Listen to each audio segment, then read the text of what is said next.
The thing that finally set me off wasn't the bogus weed height violation, or the time they tried to fine me for leaving my trash bin out 10 minutes too long. No, the last straw came on a Thursday evening when I was sitting by my brand new, custom-built backyard fire pit, something I'd spent 2 months building with my own hands, when Olivia Oakley, the HOA president and neighborhood tyrant, came stomping through my side gate like she owned the soil I stood on. "You know that's not allowed, right?" she snapped, her oversized sunglasses reflecting the flames. "Section 7, paragraph 3, no open fires." "It's a fire pit," I said calmly, tossing another log in. "Contained, legal, safe." Olivia crossed her arms, lips pursed like she'd sucked on a lemon. "Not according to our guidelines. You'll be getting a formal notice tomorrow."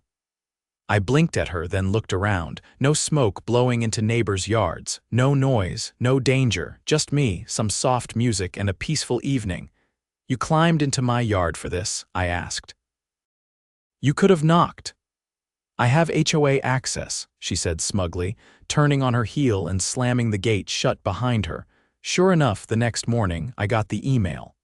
A fine for $500 and a demand to dismantle the fire pit within 72 hours or face legal action. Legal action? Over a fire pit? Now, I'm not one to pick fights. I'm Jordan Ellis, a 38-year-old paramedic who works 12-hour shifts and just wants some peace at home. But when someone like Olivia Oakley tries to bully me with fake authority and threats, I don't roll over. I get creative. I spent the next 2 days researching the HOA bylaws, county fire codes, and city ordinances. Turns out, my fire pit was completely legal under city law. The HOA, however, had slipped in a no open flames rule without proper member voting last year. That made it unenforceable. So I emailed that back to Olivia with citations and told her I expected the fine to be removed. She replied with one word: denied. That's when I decided if Olivia had a problem with fire pits in backyards, I'd give her one somewhere else, somewhere she couldn't ignore. Like the front lawn of the HOA clubhouse, I made some calls.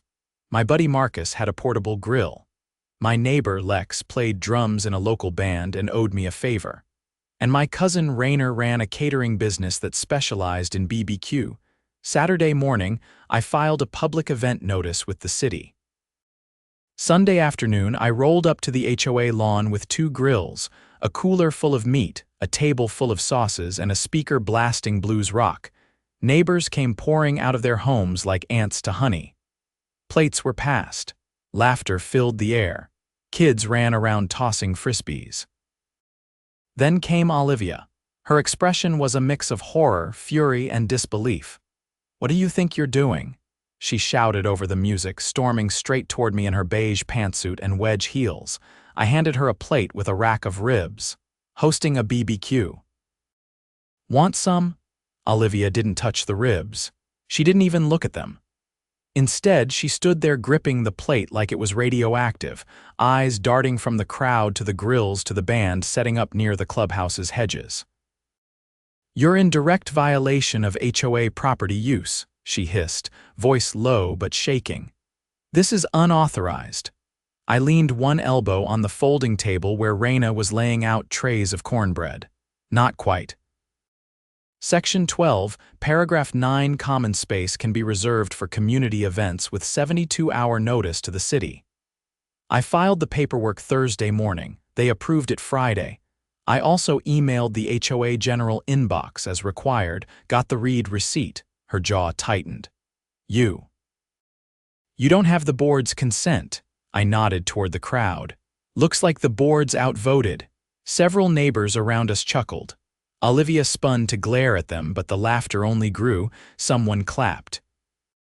Someone else raised a plastic cup and shouted, "To Jordan!" Raina, who'd caught the tail end of Olivia's outburst, stepped over and handed me a plate. "You want me to start passing out the peach cobbler or wait for the second batch of ribs?" "Start passing it out," I said, loud enough for Olivia to hear. "Let's make sure everyone's got something sweet." The look on Olivia's face could have curdled milk. She stormed off toward the clubhouse doors, heels crunching across the gravel path. I watched her swipe a keycard on the door's reader and disappear inside. Lex leaned over from his drum kit and muttered, "You think she's calling backup?" "She can call whoever she wants," I said. "Everything's legal. I've got the permits in my glove box." Sure enough, 20 minutes later, a white SUV with the neighborhood's private security logo pulled up. A young guy named Darren stepped out, still chewing something he probably grabbed on the way. He eyed the setup, the happy residents, the sizzling grills, then scratched his head and walked toward me. "Hey Jordan, Olivia says you're trespassing." I pulled the laminated permit from my back pocket and handed it to him. "City signed off. HOA inbox got the notice. Let me know if you need anything else." Darren looked it over, then looked at the crowd, then back at Olivia, now pacing near the clubhouse entrance, arms crossed so hard it looked like she might snap her own elbows. "Well," he said, handing the paper back, "looks like you're good." "She'll try to spin it," I said. "You know she will." Darren shrugged. "You know how it is. I just make sure nobody's getting into fights, and honestly, this smells amazing." "Grab a plate," Raina called out from the food table. He didn't need convincing. The next hour was one of the smoothest, most satisfying afternoons I'd had in months. Neighbors I barely knew came up to shake my hand. Lex's band played a cover of Midnight Rider that had folks dancing near the sidewalk, even Mrs. Patel from 2 streets over brought out a tray of homemade samosas and said, "Finally, someone stood up to her." But the real fun started when I noticed a man in a navy blue windbreaker standing beside Olivia. He wasn't part of the usual HOA crew. He had a clipboard and a badge on his belt. I walked over with a cup of lemonade. "Something I can help with?" I asked. The man looked up. "You Jordan Ellis?" "That's me." He flipped to a page on his clipboard. "I'm with the County Code Enforcement Office. Got an anonymous complaint about unauthorized structures and potential fire hazards on private property." I exhaled through my nose. "Let me guess, you're talking about a backyard fire pit, correct?" I motioned toward the crowd. "You're welcome to check it out. I've got video measurements, even the fire-resistant specs on the materials I used. Built it myself. Everything's up to code," he nodded. "Mind if I take a look?" "Not at all, I'll walk you there." We cut through the side gate. The fire pit sat cold and untouched, exactly as it had since Friday night. I hadn't lit it since Olivia's tantrum. I didn't need to. The point had already been made. The inspector walked around it, took a few photos, jotted some notes, then turned to me. "This is well within regulation," he said. "You even used Class A-rated stonework. Most people don't go that far." "I like to do things right," I said, "and I don't like being lied to." He gave me a dry nod. "I'll file the report. You won't hear anything more about this from us." We walked back, and I saw Olivia watching from the clubhouse window, her mouth moving rapidly as she talked on the phone. Her fingers jabbed the air like she was conducting a symphony of rage. By 5 o'clock, most of the crowd had filtered back home. We packed up, cleaned every scrap of trash, and left the lawn spotless. The only thing left was a single folding chair that someone had forgotten next to the sidewalk. I left it there, a little reminder. Monday morning, the email from the HOA arrived. This time it was from the board's general account, not Olivia herself. They wanted to discuss my actions at the next community meeting. I replied with one line, "Looking forward to it." What they didn't know was that I'd spent the last 3 nights collecting testimonials from neighbors. Every person who'd had a bogus fine, every resident who'd been harassed over lawn color or mailbox size. I had a folder now, names, dates, photos. Even a few audio recordings from my neighbor George, who'd caught Olivia on his Ring camera telling her husband to make something up about his garage. But the real kicker came from an older couple on the next block, the Donnellys. They'd been fined $2,000 for unauthorized landscaping changes after removing a dying tree from their yard. When I sat down with them, they showed me the letter they'd received and the inspection report that came with it. Only, the report was dated 2 weeks after the tree had already been removed. I took that to my friend Clara. a city paralegal who owed me a favor after I helped her nephew after a car wreck last year. "This is fraud," she said, flipping through the papers. "They backdated the violation." "That's not a civil issue, that's criminal."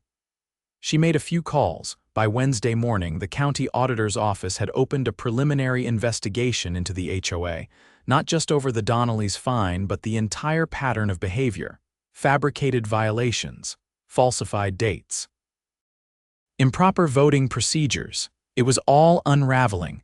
At the Thursday night meeting, I showed up early and took a seat in the front row.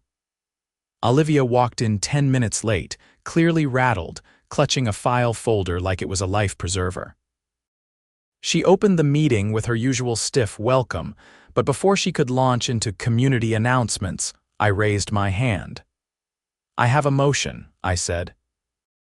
"To vote on a motion of no confidence in the current HOA president based on evidence of manipulated citations, procedural violations, and abuse of authority." Gasps echoed through the room. Olivia blinked, then recovered. "That's out of order." "No," said a voice from the side, Mr. Chen, the board's treasurer. "It's not, and I second the motion." I turned and handed out copies of my evidence packet. Each board member got one, so did everyone in the front 2 rows. The rest, I'd already emailed it to the neighborhood mailing list. Olivia stood, face pale, but before she could speak, Mrs. Donnelly stood up behind me. "We've been bullied long enough," she said. "I vote yes." Then George stood. Then Lex. Then the Patels. Hands went up across the room. The board held the vote. And Olivia Oakley, queen of petty fines and power plays, was removed from her throne with a resounding majority. She didn't say a word as she left the room. Didn't even look back. But as she walked past me, I looked her square in the eye and said, "Next time you want to start a fire, make sure you're not standing in gasoline." 2 days after Olivia was ousted, the neighborhood felt different. Not louder or busier, just lighter somehow. People lingered on sidewalks, talking more freely. Kids biked past without glancing nervously at the HOA patrol cart. Even the birds seemed louder. I wasn't naive enough to think one vote fixed everything, but the spell had cracked, and I wasn't done. The evidence packet I'd handed out during the meeting had included a lot more than just Olivia's missteps.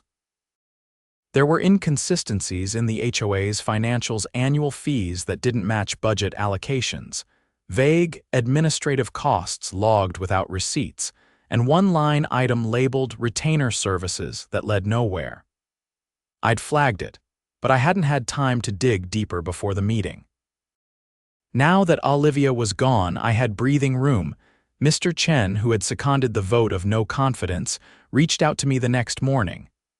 "I've been on this board for 7 years, he said, his voice gravelly but steady. "And I never once saw the full expense reports."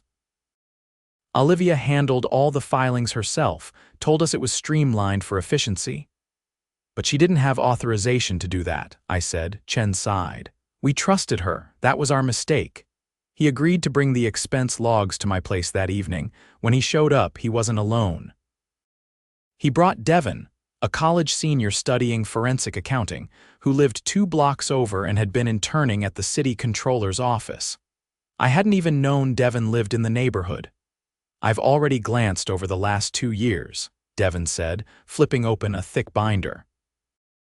"There are gaps, funds marked as dispersed with no vendor listed, and this," he tapped one section. $6,000 in landscaping fees paid to a company that doesn't exist. I cross-referenced the license number. It's inactive. I leaned in. "You think she created a shell company?" Devin nodded. "Or paid someone off the books and covered it with a fake invoice. Either way, the money's gone." We spent the next 4 hours combing through digital files. Chen had brought a flash drive with all of Olivia's reports from the past 3 years. Ones she'd insisted were confidential to prevent inflation of contractor bids. In reality, it was a smokescreen. Devin found mismatched check numbers, skipped vendor addresses, and one payment for holiday lighting in July. "Who decorates their neighborhood with lights in July?" I asked.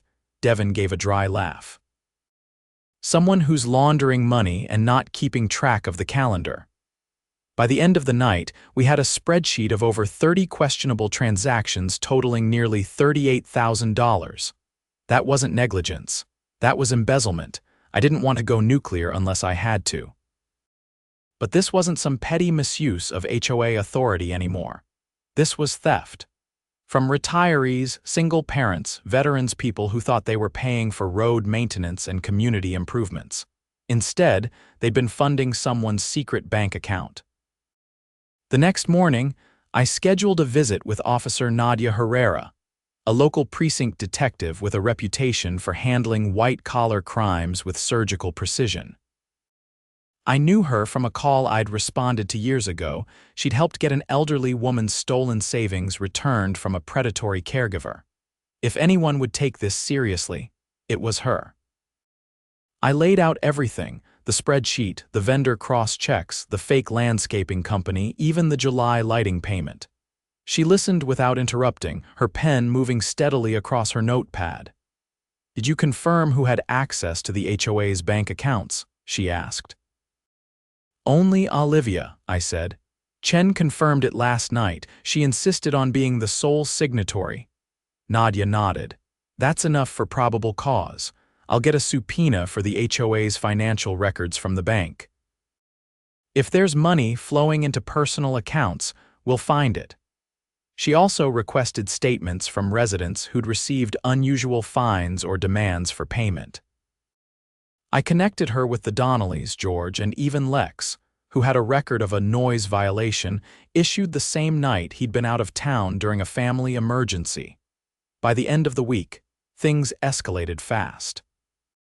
Olivia's name came up in a formal fraud investigation launched by the county prosecutor's office. The audit revealed 2 bank accounts under the HOA's name, one legitimate, the other opened with a slightly altered title and a different tax ID number. The second account had been used to funnel funds into a personal checking account registered under her husband's business. Turns out, Oakley Property Solutions, the non-existent landscaping vendor, had a P.O. box linked directly to her family's rental property in the next town over. She hadn't just abused authority. She'd orchestrated a full-blown financial scam. News of the investigation spread fast. It wasn't just our neighborhood anymore. Local reporters caught wind, and within days, a segment aired on Channel 7's evening broadcast. HOA president under fraud investigation, community speaks out. They came to our cul-de-sac for interviews. George waved from his lawn chair like it was a parade float. Mrs. Patel brought them homemade lemon bars. I gave a measured statement about accountability, transparency, and the strength of the community when it stood together. But the most surreal moment came when 2 sheriff's deputies arrived at Olivia's house with a warrant. I didn't go over. I didn't need to. I watched from across the street as they escorted her out, hands cuffed in front of her, face unreadable. Her husband stood in the doorway, not saying a word. She didn't scream, didn't protest, just stared straight ahead as they led her to the cruiser. From that moment on, everything changed. The interim board, led by Chen, and 3 newly appointed members from the community called a special meeting to restructure how the HOA handled finances, enforcement, and voting. No more closed-door decisions. No more streamlined filings. Every resident now had access to monthly reports, and all fines required a signed citation and dated photo evidence. But it wasn't just policy shifts. Something deeper had changed. The Donnellys, once quiet and reserved, started hosting chess nights in their garage. Lex's band played every 3rd Friday on a rotating porch concert circuit. Devin offered to teach a free workshop on basic budgeting and fraud detection. And me, I finally had time to enjoy my fire pit. One evening, about a month after Olivia's arrest, I lit it for the first time since the whole mess started. The sun dipped low behind the rooftops, and the flames danced quietly in the stone ring I'd built with my own hands. No one climbed through my gate. No one sent me a warning email. Instead, a few neighbors wandered over with folding chairs and drinks. Chen brought his wife. George brought his dog. Even Mrs. Patel showed up with a thermos of spiced tea. Someone passed me a plate of grilled sausage and I leaned back, letting the warmth sink into my arms. Lex glanced around at the circle of chairs. Crazy how fast things can change. Not really, I said. All it takes is one person saying enough. Chen raised his glass, voice quiet but clear. To enough. We clinked cups and sat there in the glow of the fire, not just neighbors anymore, but something sturdier, a community. A week after the fire pit gathering, the neighborhood was still buzzing, not from gossip but from movement. The interim board had finalized new bylaws, and committees were forming faster than anyone expected. I had no plans to join one. My job kept me busy enough, but I agreed to help train volunteers on documenting violations properly. If the community was going to police itself, it needed to do it right. One evening, while I was reviewing a new neighborhood complaint form that Chen had drafted, my phone rang. Unknown number. I let it go to voicemail, but when I saw the transcription start with "This is Special Agent Ramirez with the State Financial Crimes Division," I picked up immediately. Jordan Ellis, I wanted to touch base about the Oakley case, Ramirez said. Her voice was clipped precise, like someone who kept her files organized down to the millimeter. I'm listening. We've been coordinating with county prosecutors. There's more here than we initially realized. I leaned forward. More than the embezzlement. Much more. We ran a full audit on Oakley Property Solutions, and it's not just about HOA funds. The company received direct deposits from 3 other neighborhood associations across the county. All of them filed grants for community improvement funds from the state. All of them used Oakley's company as a vendor. What kind of grants? Beautification, infrastructure repairs, even stormwater upgrades. The applications were all signed by different HOA presidents. But the accounting leads back to Olivia's husband's business account. You think they were laundering grant money through fake projects? That's what it looks like. The idea that Olivia had used her role here as a springboard for a wider scam made my stomach turn. This wasn't just about power trips and fake fines anymore. This was targeted theft of public funds, money meant to improve communities. Have you talked to the other HOAs? I asked. We're working on it, but we've got enough evidence to indict both Olivia and her husband. The charges will include wire fraud, forgery, and misappropriation of public funds. There's a federal case being built. I let that sink in. What do you need from me? We'd like you to testify. Your documentation helped break open the timeline. If we can show the pattern started here and expanded outward, it strengthens the case. I agreed without hesitation. The following week, Chen helped organize a closed-door meeting with the remaining board members. We called it a Community Accountability Forum, which was just a fancy way of saying we were cleaning out the last of the rot. Devin was there with updated financial logs. He traced every transaction from the HOA's primary account and cross-verified it with the new vendor database. Not only had Olivia funneled off funds, but she'd also inflated invoices from legitimate vendors by inserting a second invoice for the same service under a different name. It was clever until someone started reading line by line. What caught everyone off guard, however, was a final detail Devin found tucked in a folder labeled Admin Surplus. It contained a scanned promissory note for a private loan Olivia had taken from the HOA's emergency fund.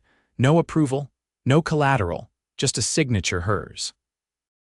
I didn't even know we had an emergency fund, said one board member, a retired postal worker named Marlene. You didn't, I said.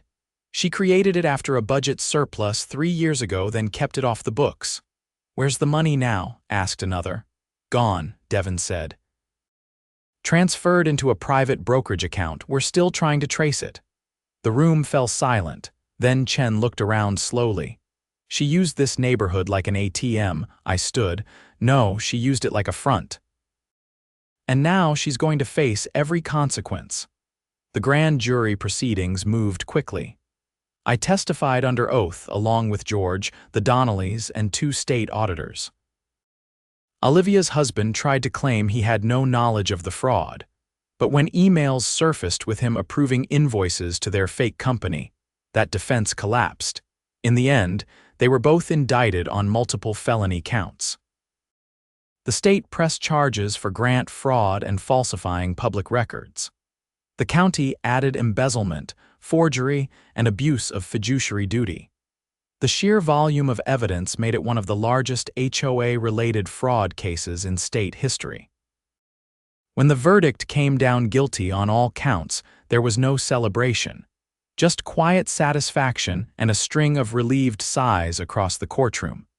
The judge sentenced Olivia to 8 years in prison with no parole eligibility for the first 5. Her husband received 6, and the court ordered restitution of nearly $200,000 combined. Their assets were frozen, the fake company dissolved, and the HOA received a portion of seized funds to restore what had been stolen. But something unexpected happened next, something that changed the fabric of our neighborhood for good. The board voted to dissolve its enforcement arm entirely. No more fines, no more patrols. Maintenance and shared property guidelines remained, but enforcement shifted to voluntary mediation panels. Chen called it community-led accountability. And surprisingly, it worked. Without the threat of arbitrary punishment, people became more proactive. They helped each other fix broken fences. They painted mailboxes together on weekends. One guy even started a tool-sharing co-op. It was like removing the fear made room for everything we were missing. One Saturday afternoon, I was sitting on my back patio, sanding a bench I'd started building during the mess with Olivia. The fire pit sat a few feet away, ringed in small solar lights that Lex had helped install. They flickered on as the sun dipped behind the rooftops. Footsteps crunched on my gravel path. I looked up and saw Chen approaching, holding a folder. "Thought you might want to see this," he said, handing it to me. Inside was a single-page assigned resolution from the board, officially naming me a community advocate. No title, no pay, just a statement of recognition for helping restore trust and accountability.